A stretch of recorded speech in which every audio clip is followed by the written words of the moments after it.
I mean to say, Brother Maulana Miraj, please come and deliver a brief message to our youngster. Nare Takbir, Nare Risalat, Nare Risalat, Milad Mustafa.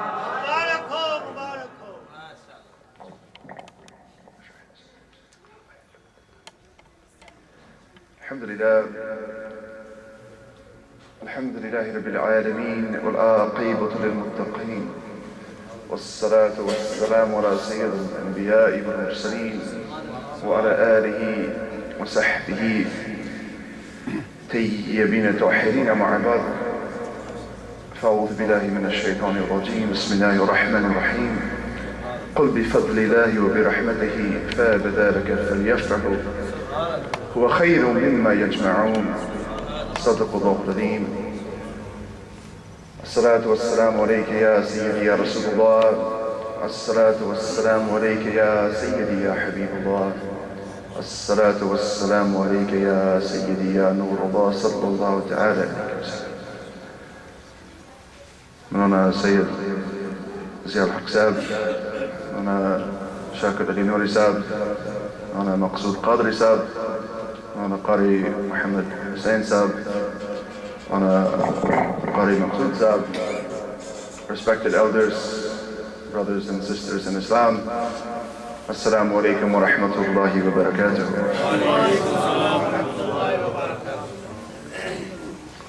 Generally, when I'm called to speak at programs like this, I'm asked to share a few words with the younger brothers and sisters about the permissibility of gathering together like this to remember Rasulullah sallallahu alayhi wa sallam.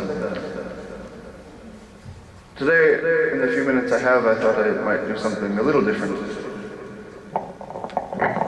When Imam Ibn Hajar rahmatullahi alayhi was asked about the permissibility of the Milad, he said that one decisive proof is the hadith in Sahih Muslim, in which it's reported that when Rasulullah sallallahu alayhi wa sallam first came to Madinatul Munawwara, he found the Jews of Medina fasting on the 10th of Muharram.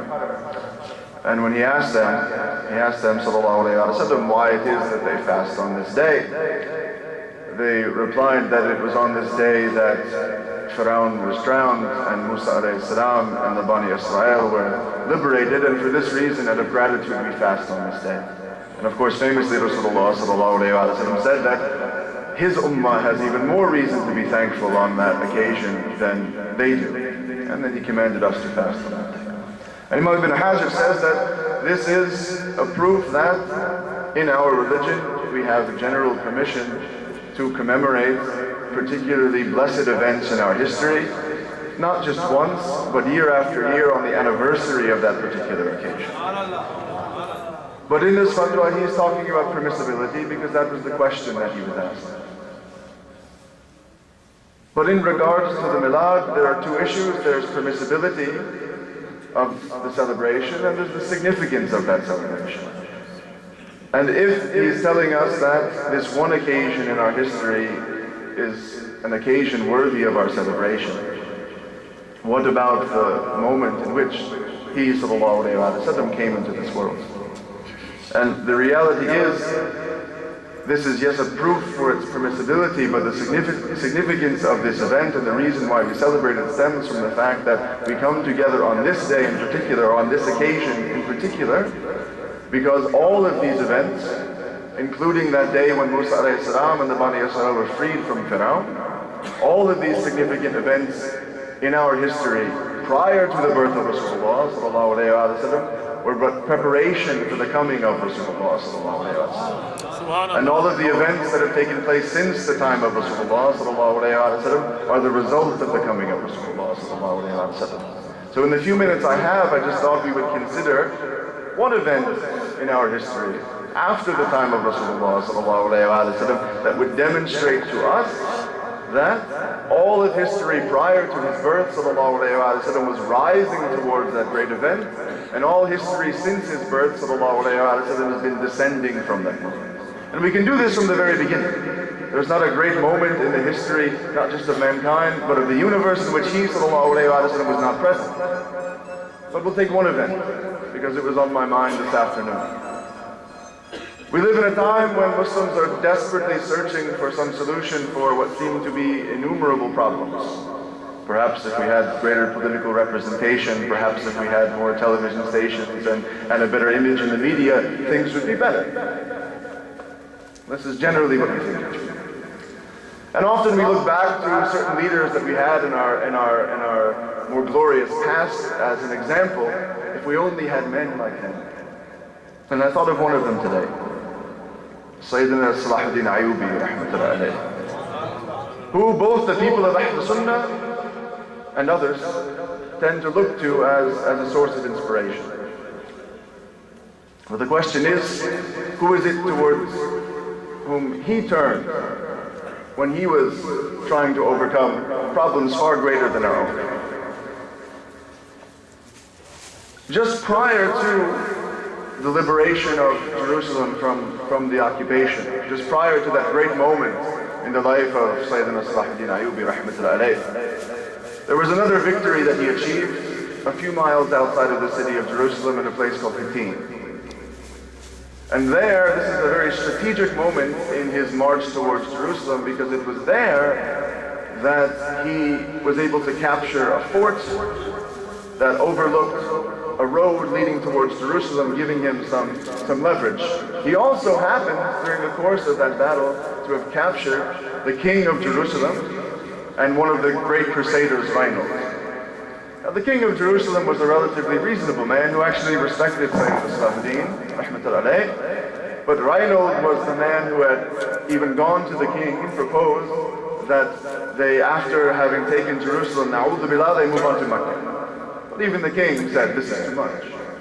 So these are the two men who were captured in this battle, both of whom were great generals, great military strategists.